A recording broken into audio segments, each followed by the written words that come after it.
Noah Lyles is stepping back into the shortest, most unforgiving race in track and field. 7 seconds. No margin for error. Can the Olympic champion prove he has fixed the only weakness critics still talk about, or is a rising star ready to shock him at the line? An Olympic champion, a world champion, a showman who understands that speed alone is not enough to move a sport forward. Now, in 2026, he is stepping back into one of the most unforgiving events in track and field, the 60 meters. At the 2026 USATF Indoor Championships, Noah Lyles is officially returning to the shortest straightaway in championship sprinting.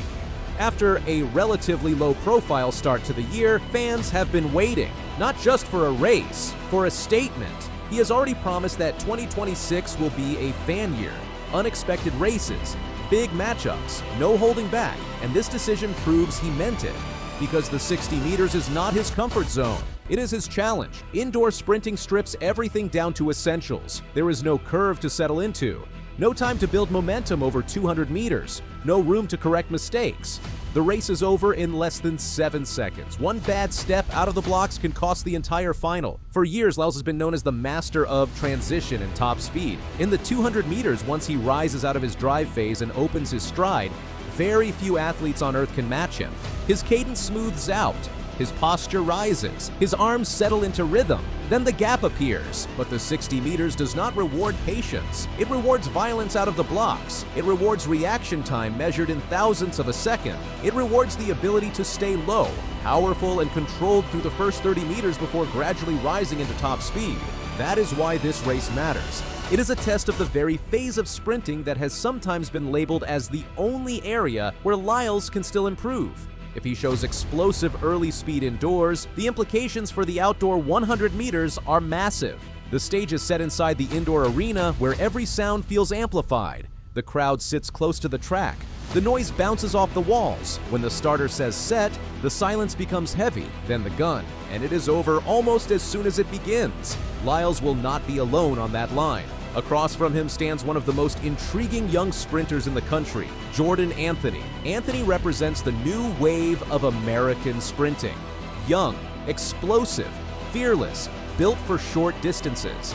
His acceleration phase is aggressive and sharp, exactly the kind of profile that thrives in a 60-meter race. Indoors, the athlete who gets to full speed first often controls the race. For Anthony, this is an opportunity that does not come often. Beating an Olympic and world champion in a national championship final instantly changes perception. It signals that the future is arriving faster than expected. For Lyles, it is something different. It is not about building a resume. That part is secure. It is about control, about proving that his range extends across every sprint discipline, about reminding the rising generation that dominance is not surrendered easily. To understand the tension around this race, you have to understand where Lyles stands in the sport. He is not just fast, he is visible.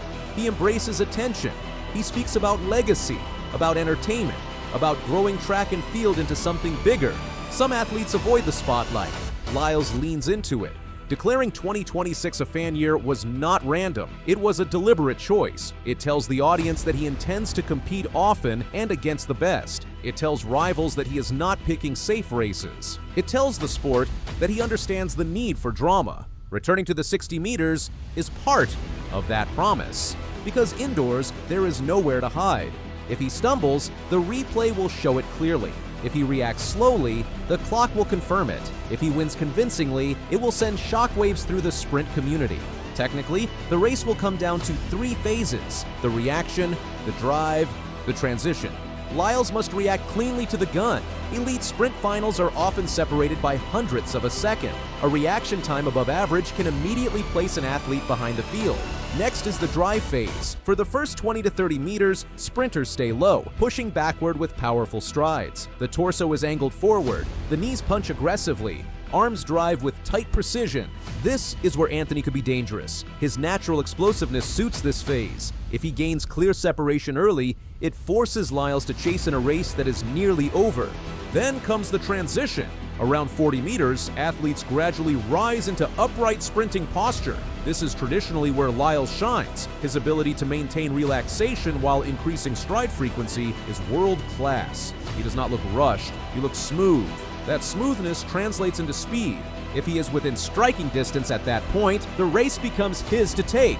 Beyond mechanics, there is psychology. Indoor championships carry pressure. They are national titles. They determine selection. They shape momentum heading into the outdoor season. For Lyles, the expectation is simple: win. Anything less will spark analysis. Questions about his start, questions about his preparation, questions about whether focusing on fan-friendly races comes at a cost. For Anthony and the other rising names, the pressure is different. They are hunting. They have less to lose and everything to gain. That mindset can be dangerous for established champions. The beauty of sprinting is that reputation does not move the clock. Only speed does. This race also fits into a larger narrative about American sprinting in 2026. The depth is significant. Young talent continues to emerge from collegiate programs. Veterans remain sharp. The competition for national team spots is intense. A strong indoor performance often sets the tone for the year. It builds confidence. It creates belief. It sends a signal to international rivals watching from abroad. If Lyles dominates the 60 meters, it suggests that his explosiveness has improved. That means a more complete version of him will appear outdoors. A more dangerous 100-meter contender. A 200-meter runner with an even stronger opening half. If the race is tight, it reinforces the idea that the gap between generations is shrinking. Either outcome fuels storylines. There is also something symbolic about a champion choosing to return to an event that challenges his perceived weakness. Many athletes protect their brand. They stick to what guarantees victory. Lyles is stepping into a race that invites scrutiny. That decision alone reflects confidence. Confidence built on years of training, on championships won under pressure, on understanding that improvement often comes from confronting the uncomfortable. The 60 meters forces confrontation. You cannot rely on endurance. You cannot rely on race rhythm. You rely on raw acceleration and execution. Inside the arena, the atmosphere will build through the rounds. Heats first, then semifinals. Each race sharpening the field. Each false start raising tension.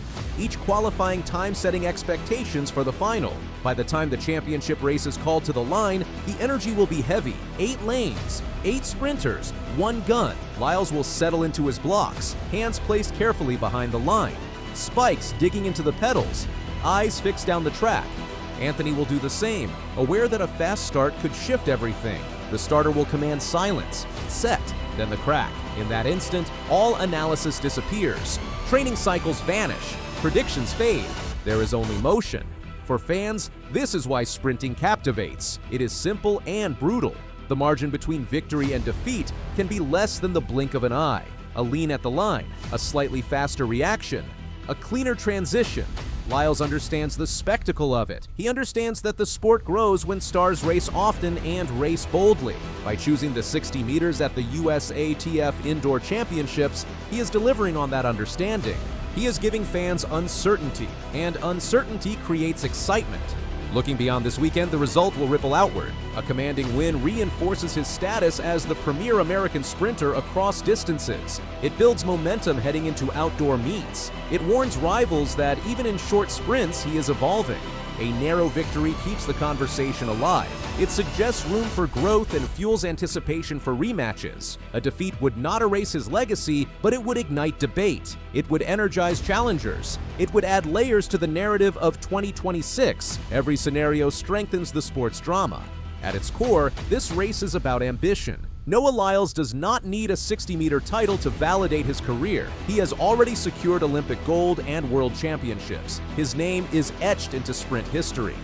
Yet, he is here, testing himself in an event that demands perfection from the first step, standing across from a rising star who sees opportunity, competing in front of fans who expect fireworks because he promised them. That combination makes the 60-meter final at the 2026 USATF Indoor Championships more than a short sprint. It becomes a statement of intent. When the lights shine and the gun fires, the sport will learn whether the fan year begins with dominance. One thing is certain: it will not be quiet.